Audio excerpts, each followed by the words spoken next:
My husband told his family that I manipulated him into marrying me because I was too ambitious, too smart, and too independent, leaving me shocked and heartbroken. Can you even imagine finding out your husband, the man you built your entire life with, the one you swore forever to, was secretly painting you as some desperate, manipulative villain to his entire family? It felt like a punch to the gut, a betrayal so deep it shattered everything I thought I knew about our life together. And the worst part? I was completely blindsided. For 3 years, I thought Thomas and I were happy, truly happy.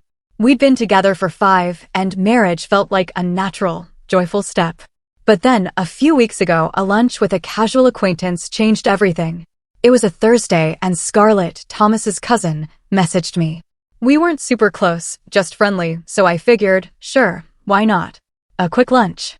We met at this cute little bistro near my office, but the moment I saw her, I knew something was wrong. She was fidgeting with her napkin, wouldn't meet my eyes. The small talk was excruciating, you know? And then, she just blurted it out.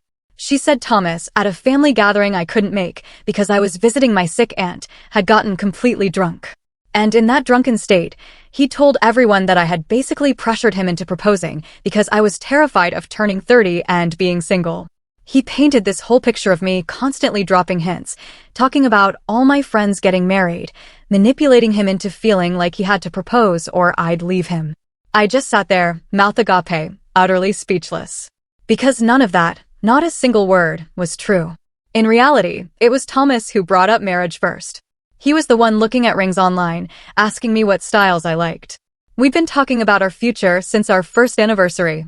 Our marriage was a mutual decision, something we both wanted and were excited about. Hearing this warped version of our story, it was surreal. I finally managed to ask Scarlett why she was telling me this. She admitted she felt incredibly uncomfortable keeping it from me. Apparently, Thomas's mom, Arlene, and his brother, Charles, had been making these snide, passive-aggressive comments about me at family gatherings for months based on this BS story, and I never even picked up on it. I just thought Arlene was being her usual judgmental self. Scarlett said even her husband, Nathan, was shocked by Thomas's confession, which is why she finally decided I needed to know the truth. The rest of that day was a blur. I walked around in a complete fog, trying to process this bombshell. When Thomas came home that night, I didn't even wait. I confronted him immediately. I laid out everything Scarlett had said and demanded an explanation. And, just like I expected, he got super defensive, claiming Scarlett was exaggerating, that it was just an offhand joke that everyone took too seriously. But I pushed him. I kept pushing. And eventually, he admitted he'd said those things, but then tried to spin it as guy talk that got out of hand. Guy talk? Making up blatant lies about your wife to your family is not guy talk. I asked him why. Why would you say something so fundamentally untrue about us? He started backpedaling, saying I was overreacting, that it wasn't a big deal. He tried to dismiss it, claiming it was just him venting after we'd had a fight earlier that week about him forgetting our anniversary plans. Can you believe the nerve? I told him straight up, making up lies about me to his family wasn't venting. It was a complete and utter betrayal.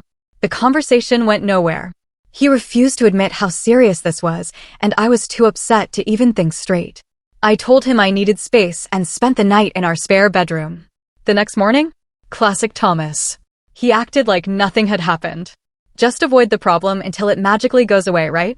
For the next few days, I tried to piece everything together. And then it clicked. All those recent comments from Arlene, like, some women will do anything to get a ring, they suddenly made horrifying sense. I'd always just written her off as judgy, but now I knew her precious son had poisoned her against me with total fabrication. It was sickening. The following weekend was Arlene's 60th birthday dinner. Thomas insisted we still go, saying it would look bad if we canceled. And looking back, agreeing was probably not my smartest move. But I agreed, primarily because I felt this burning need to clear my name. The dinner was at this really fancy restaurant, and the entire family was there. Arlene, Charles and his wife Paula, Scarlett and Nathan, and a bunch of other relatives. The tension was thick, you could practically cut it with a knife. Arlene barely looked at me, and Charles kept giving me these smug, knowing looks. I tried to act normal, I really did, but by dessert, I just couldn't take it anymore. When everyone was finishing their cake, I took a deep breath. My heart was pounding, but I knew I had to do it. I addressed the whole table. I said, I've recently learned that Thomas has been telling you all a story about me pressuring him into marriage, and I want to set the record straight. I explained, as calmly as I could, that it simply wasn't true, that our decision to marry was mutual, and that I was deeply hurt he would misrepresent our relationship like that. Everyone's snapped to Thomas. He was turning beet red. Arlene, of course, immediately started making excuses, saying he probably didn't mean it that way. But I wasn't done. I turned directly to Thomas, looked him right in the eyes, and asked him, "Why, Thomas? Why would you lie about something so important to me, right here, in front of everyone?" And that's when he said it. With a cold expression I'd never seen on his face before, he looked me straight in the eyes and said, "Well, it's not like you're some great catch anyway." The words hung in the air like a physical blow. I felt like I'd been slapped, like the wind had been knocked right out of me. His family looked absolutely shocked. Even Arlene seemed genuinely taken aback. Without saying another single word, I grabbed my purse. My hands were shaking, but I just walked out. I could hear Thomas calling after me, but I didn't stop. I just kept walking until I reached my car. I drove to a hotel nearby, checked in for the night, and turned off my phone. I just sat on the bed, numb, trying to make sense of what had just happened. Not a great catch? After all these years? The next morning, I turned my phone back on, dreading what I'd find. 27 missed calls. A flood of texts from Thomas. Most were angry, raging about how I'd embarrassed him and ruined his mom's birthday. A few were apologetic, claiming he didn't mean what he said. But then, the latest ones, they took an alarming, terrifying turn. He was threatening me. He said if I didn't apologize to his mom for causing a scene, he would tell all our mutual friends that I had cheated on him with my ex. Let me be clear, this is completely false. I have never cheated on Thomas, not once. I don't even talk to my ex. But he knows that a mutual friend of ours went through a horrible public breakup last year because of cheating and how our friend group reacted. He was basically threatening to socially destroy me with a lie he knew would be believed because of the context. It was pure evil. I didn't respond to any of his messages. The man I married, who I thought loved and respected me, had been lying about me to his family, publicly humiliated me, and was now blackmailing me with even more lies. I didn't even recognize him anymore. I went back to our apartment yesterday when I knew he'd be at work, just long enough to pack some clothes and essentials. I'm staying with my friend Stacy for now, trying to figure out what the hell to do. This morning, he sent me a long message saying his mom wants an apology before she'll allow our marriage to continue, as if she has any say in this. And then, the kicker, he included a screenshot of a draft message to our friend group with all his cheating accusations written out, saying he'd send it if I didn't fix things with his family. I was at a complete loss. My world had just completely imploded. Okay, so after that initial post, I was completely overwhelmed by all your comments and support. Thank you, seriously. It was a lifeline. I've been staying at Stacy's for almost 2 weeks now. She's been an absolute angel, letting me crash in her spare room, even though it's basically her home office.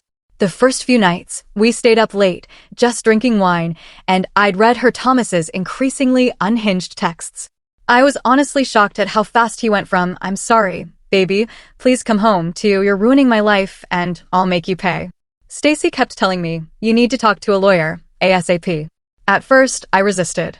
Like, how do we go from marriage to lawyers in the span of a week? But after he started dragging his mom into it and threatening me, I knew this wasn't going to resolve itself on its own. The very next day after my initial post, Thomas showed up at my office during lunch. He just waltzed in like he owned the place.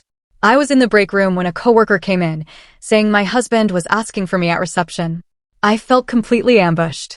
I considered refusing to see him, but I didn't want to make a scene at work, so I went out to the lobby. There he was, standing with his bouquet of flowers, like this was some grand romantic gesture instead of him cornering me at my workplace. I told him we could talk outside, and the second we hit the sidewalk, his whole demeanor changed. The flowers were just for show. He immediately started demanding I come home and apologize to his mother. When I refused, he got right in my face, telling me I was blowing everything out of proportion and that his family would never respect me if I didn't make this right. I tried to stay calm, I really did. I told him I wasn't going to apologize for standing up for myself after he had humiliated me. But he kept cutting me off, getting louder and more aggressive until people walking by started staring.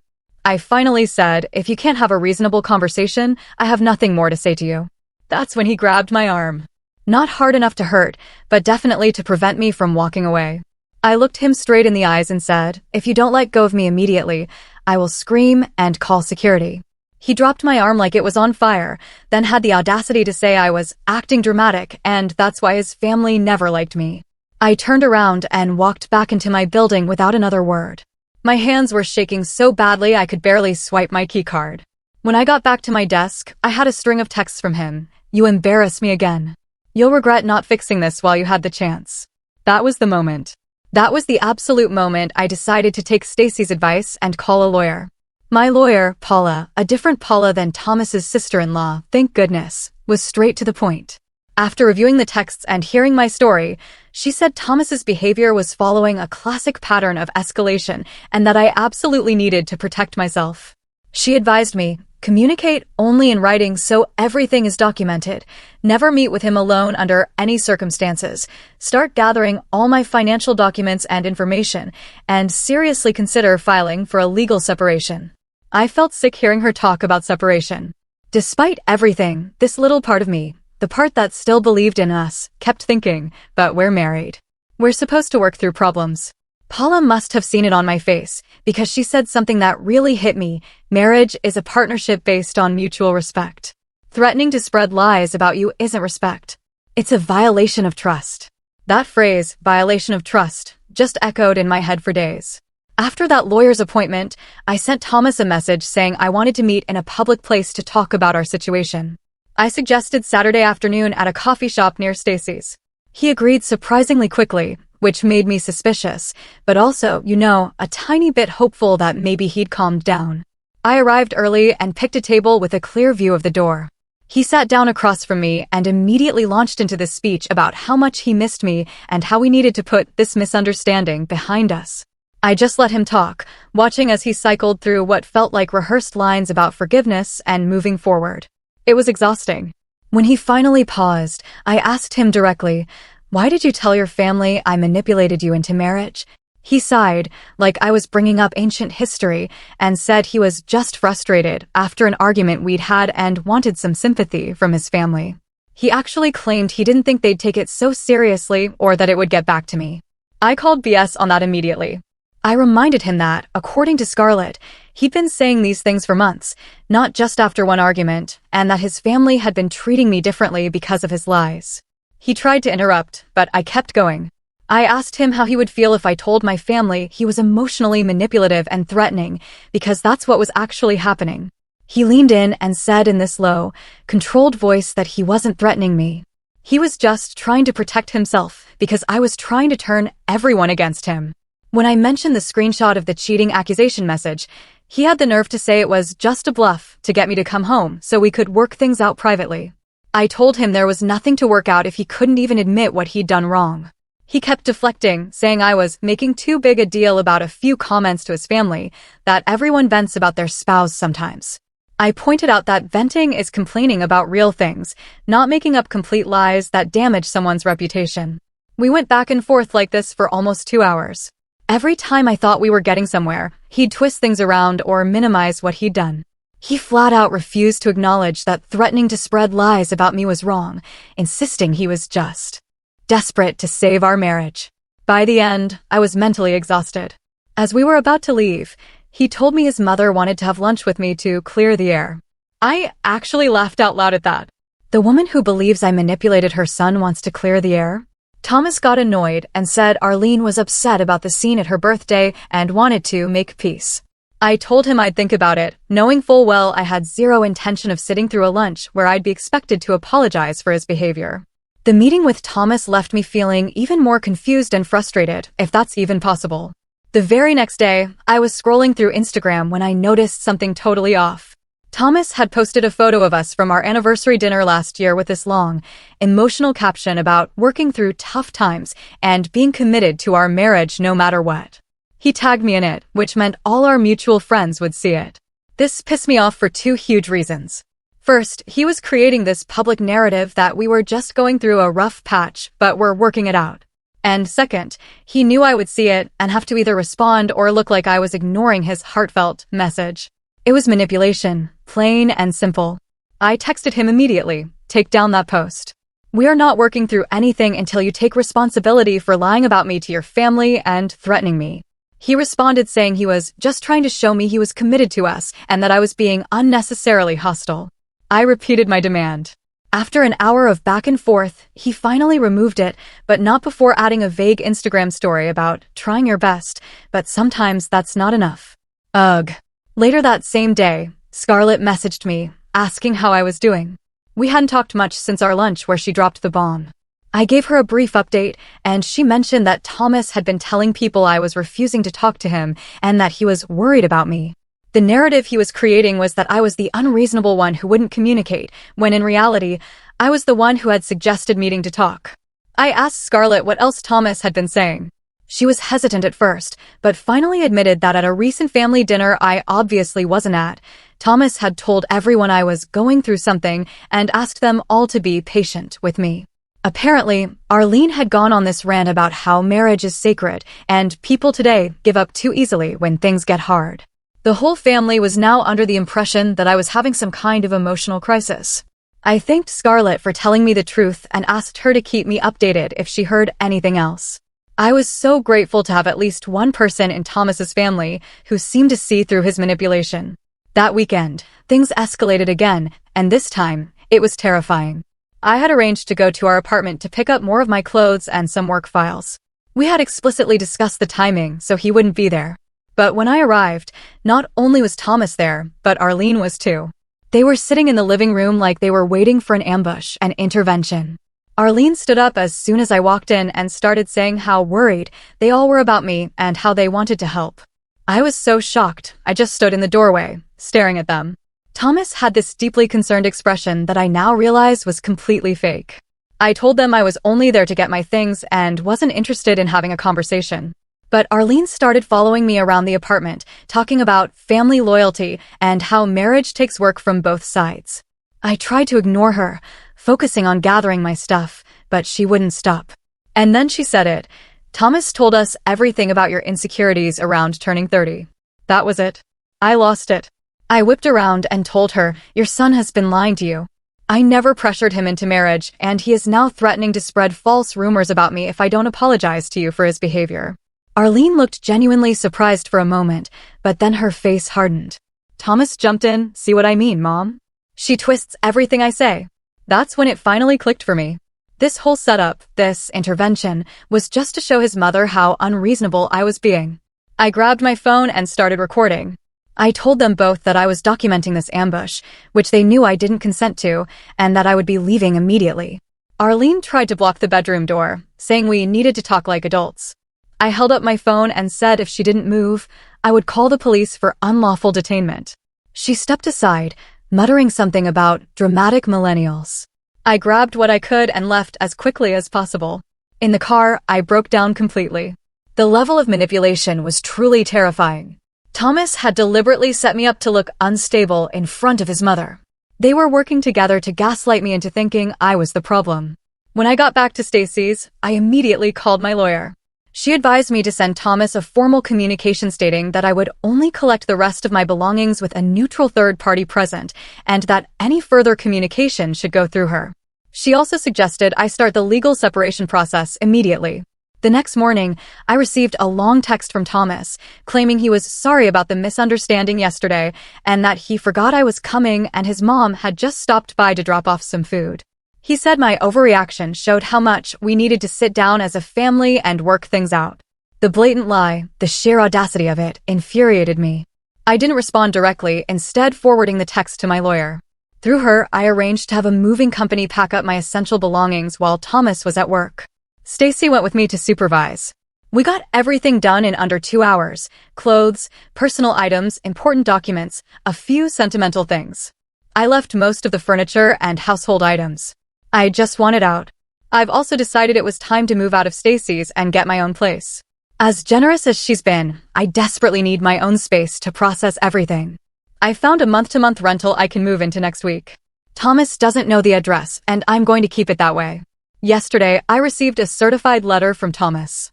Inside was a handwritten letter saying he'd been talking with his pastor, who helped him realize he'd been unfair to me. He claimed he's working on himself and asked for a chance to make things right. The letter seemed sincere, which made me hesitate for a moment, until I got to the part where he said his pastor suggested we meet with his entire family to clear the air and start fresh with honesty. This felt like another manipulation tactic, obviously coordinated with his mother. I haven't responded. What pastor would suggest bringing his entire family into our marital issues? It's another setup, clear as day. Thomas has also started reaching out to our mutual friends. Several people have messaged me saying he's been telling them he's worried about me and asking if they've heard from me. He's building this narrative that I'm the one acting irrationally. A few friends have asked me directly what's going on, and I've just given them the bare minimum, that Thomas and I are separating and I need some space right now. One of our closest friends, Eva, called me yesterday and told me Thomas had been telling people I was struggling with some personal issues that were affecting my judgment. When she pressed him for details, he was vague, but hinted I might be having some kind of breakdown. Eva didn't believe him for a second. She's known me for years and said I sounded more clear-headed than ever when we talked. She wanted me to know what he was doing behind my back. I'm so angry about this. Thomas is trying to control the narrative by painting me as unstable or irrational, all while pretending to be the concerned, patient husband. It's such a calculated, disgusting move. My lawyer says this is actually common in high-conflict separations. One person tries to undermine the other's credibility to gain sympathy and support. She advised me not to engage in a public back and forth with Thomas, as it would just feed into the drama he's creating. Instead, she suggested I speak privately with the friends I trust most to ensure they know the truth. So, I spent yesterday afternoon making a few phone calls to my closest friends, explaining the situation without getting into all the ugly, graphic details. Most were incredibly supportive and said they'd already suspected Thomas's version of events wasn't the whole truth. A couple even admitted they'd been uncomfortable with how he talked about me even before all this happened. Little comments that seemed harmless at the time, but now fit into this terrifying pattern. So, that's where things stand. I'm moving to my own place next week. I've consulted with my lawyer about the next steps toward separation.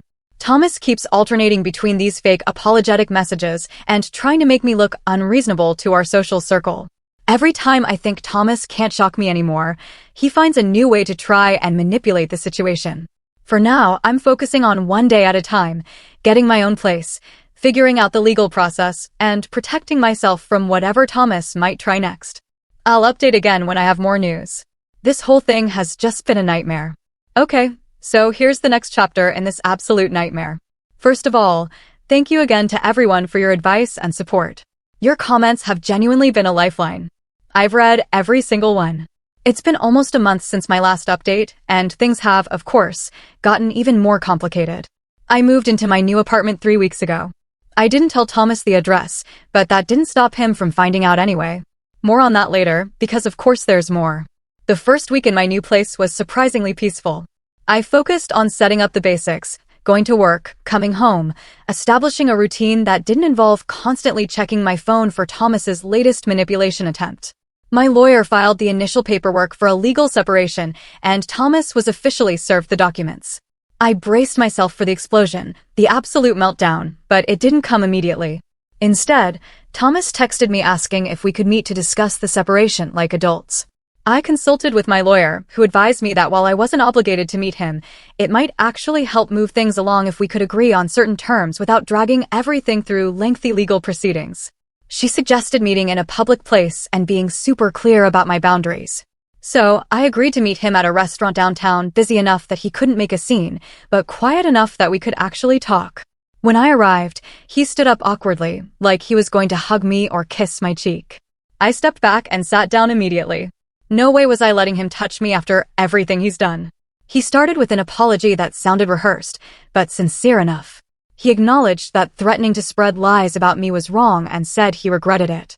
He claimed he'd been in a bad place emotionally and lashed out in ways he wasn't proud of. I just listened, without interrupting, trying to figure out if he was genuinely remorseful or just saying what he thought I wanted to hear. When he finished, I asked the question that had been burning in me for weeks. Why, Thomas? Why did you tell your family I manipulated you into marriage in the first place? What could possibly justify that lie? And then he dropped another bombshell. He started talking about how his mother had always had specific expectations for him, who he would marry, when he would settle down, what his life would look like. According to him, when we got engaged, Arlene had expressed concerns that we were rushing things.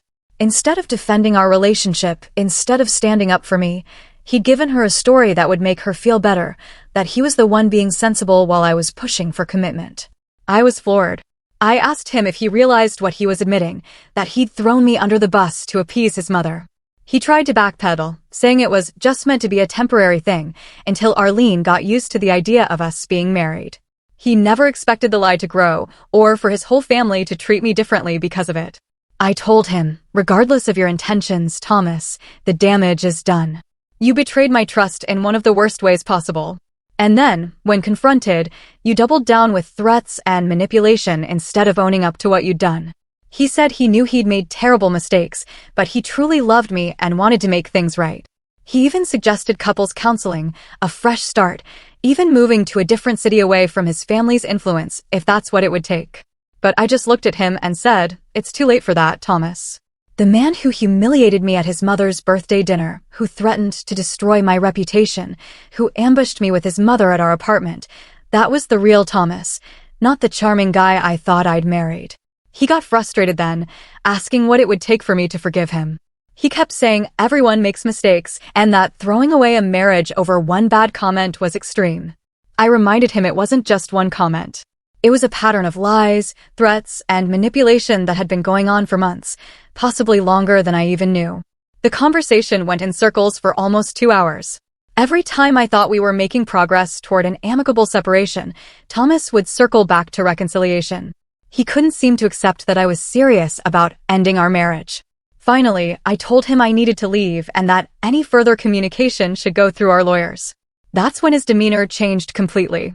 His face hardened, and he said something that genuinely chilled me. "I know where you're living now," and then he recited my new address. My heart pounded. I tried not to show how shocked I was, but inside, I was reeling. I asked him how he knew that, and he just smirked, saying he had ways of finding things out. I later realized he must have followed me home at some point, which was deeply, deeply unsettling. I left the restaurant feeling completely rattled. On the drive home, I called Stacy to tell her what happened. She suggested I speak with my building management about security concerns, which I did the next day. 2 days after our meeting, I received a massive bouquet of flowers at work. The card said, "I'm not giving up on us, T." My coworkers thought it was romantic, but I felt sick. It was like he was marking his territory, showing me he could reach me anywhere. That weekend, something even more disturbing happened. I was grocery shopping when I literally ran my cart into Arlene in the produce section. Of all the grocery stores in the city, she just happened to be at mine. She acted surprised to see me, but I am 100% certain it was not a coincidence. Arlene started talking to me as if nothing had happened, asking how I was doing in that fake, concerned voice.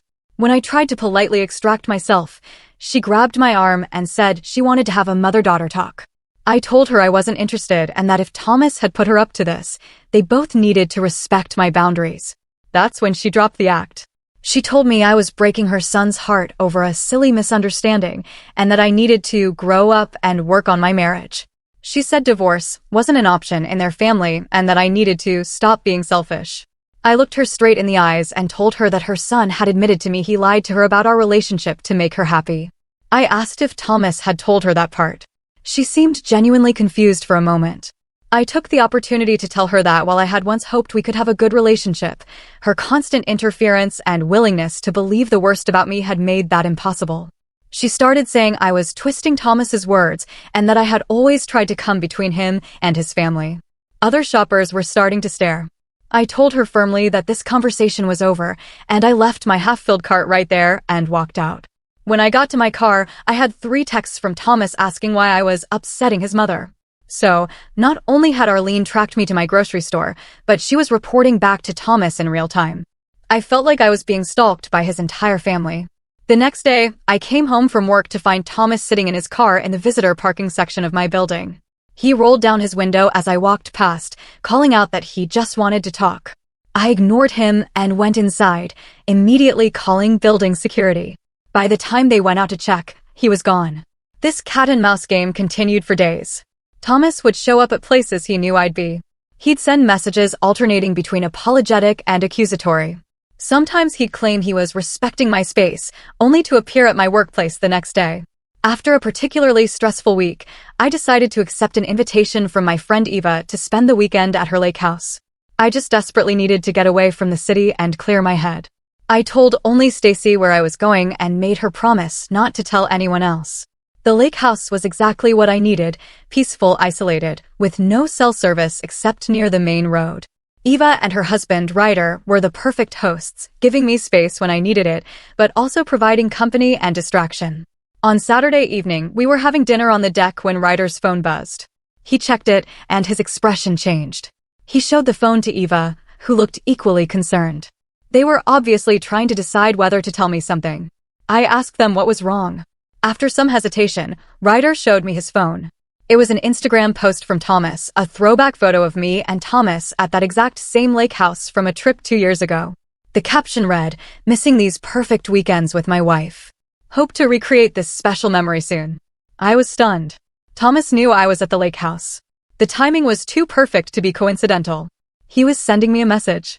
He knew where I was, even though I'd told almost no one. Eva and Ryder were spooked too. We checked all the doors and windows that night, even though the rational part of me knew Thomas probably wasn't actually at the lake.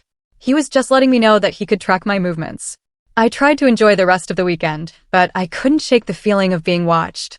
On Sunday afternoon, we were packing up to leave when a car pulled into the driveway. My heart nearly stopped until I realized it was just the neighbor coming to borrow something from Ryder. When I got back to my apartment that evening, there was a note taped to my door. It simply said, "We need to talk. This has gone far enough." I recognized Thomas's handwriting immediately. I took the note directly to the building manager, who checked the security footage.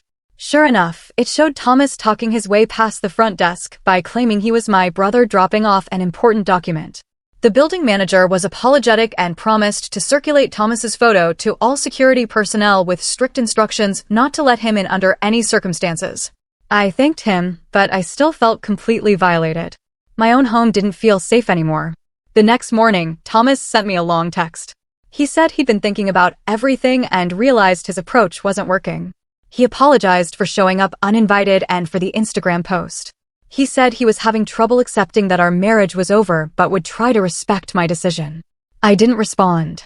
I'd heard similar promises from him before, only to have him show up at my workplace or apartment days later. For about a week, things were quietly peaceful. No texts, no surprise visits, no flowers at work. I started to relax a little, thinking maybe Thomas had finally accepted reality. Then I remembered. Our wedding anniversary was coming up the following week. Knowing Thomas, he would absolutely use it as an opportunity for another grand gesture. I decided to be proactive. I arranged to take the day off work and planned to spend it with Stacy at a spa in a neighboring city, well away from anywhere Thomas might look for me. The night before our anniversary, I had trouble sleeping. I kept thinking about how different my life was from what I'd imagined when we got married. I thought we'd be celebrating our anniversary together, maybe planning for the future. Instead, I was literally hiding from my husband, afraid of what dramatic, manipulative gesture he might attempt next. Our anniversary came, and I successfully avoided whatever Thomas had planned by being nowhere near my usual locations. Stacy and I had a relaxing day at the spa, and I kept my phone off the entire time.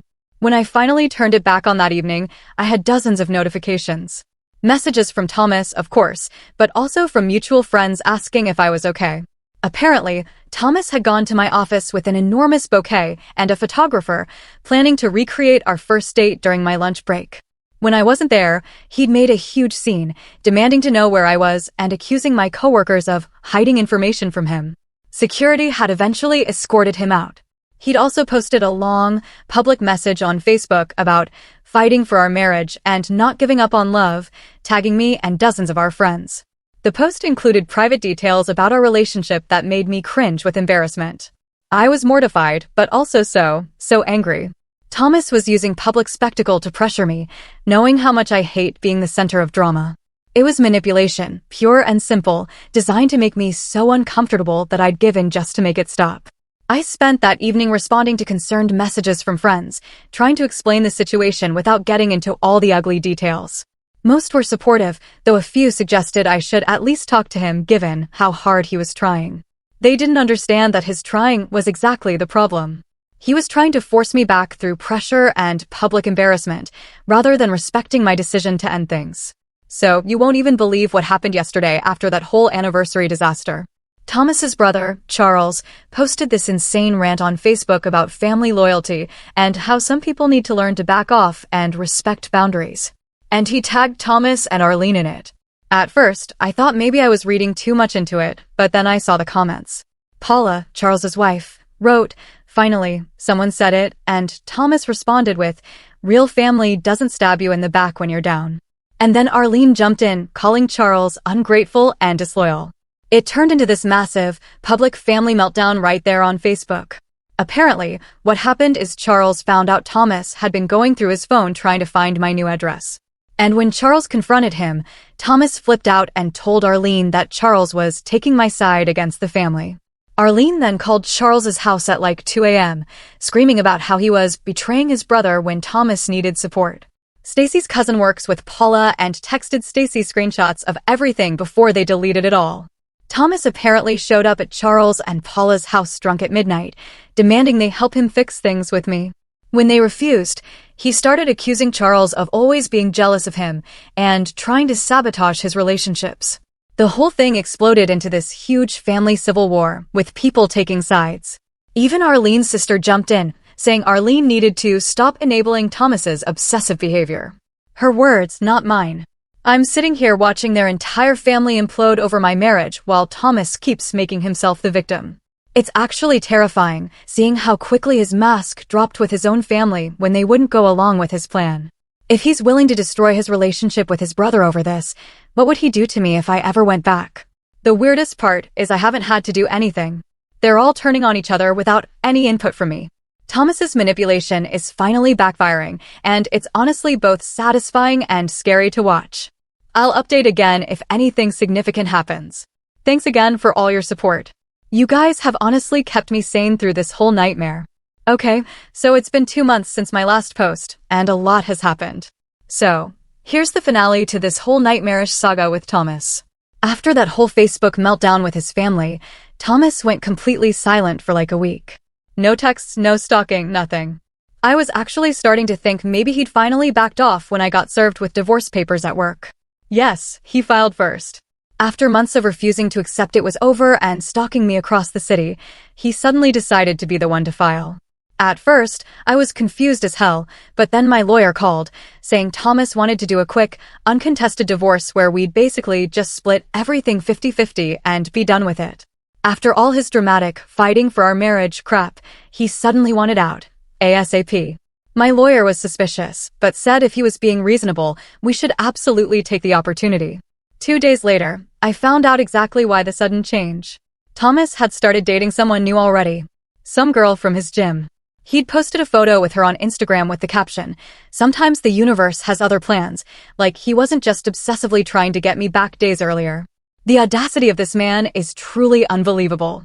Honestly, I was effing relieved.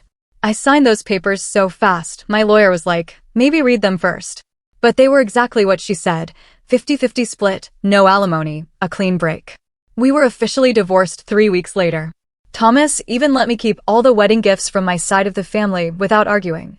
It was the fastest, easiest divorce possible, once he had a new target for his manipulative affections. The fallout with his family has been wild, though. That Facebook fight was apparently just the beginning. Charles and Arlene are basically not speaking anymore after Charles told her she needed therapy for her obsession with controlling Thomas's life. Paula told Stacy's cousin that Arlene actually showed up at the gym to approve of Thomas's new girlfriend.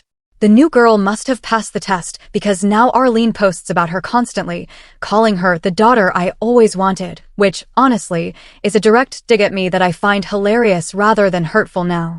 Who needs that kind of family drama? Thomas even texted me last week, saying he appreciated how maturely I handled everything and that he wishes me the best. This from the man who was basically stalking me 2 months ago, trying to destroy my reputation. I didn't respond because, yeah, EFF that, but it just shows how quickly he rewrote our entire history in his head once he had a new target for his attention. As for me, I just signed a lease on a new apartment across town, got a promotion at work, and have zero interest in dating anyone anytime soon. My lawyer actually helped me draft a cease and desist letter to send if Thomas ever starts his stalking crap again. But so far, he's been too obsessed with creating his new, perfect relationship narrative to bother with me. And the best part? Every single one of our mutual friends now knows exactly what happened. Not because I went around telling everyone, though I did tell my closest friends the truth, but because Thomas's behavior was so erratic and public that nobody believes his version of events anymore. His lies and manipulation completely unraveled him, and everyone saw it. So that's it. I'm officially divorced from A. Man who told his family I manipulated him into marriage, publicly humiliated me at his mom's birthday, threatened to spread lies about me cheating, stalked me for weeks, and then suddenly moved on like none of it happened. The emotional whiplash of the past few months has been unreal. Looking back at my first post, I still can't believe I ever questioned whether I was overreacting.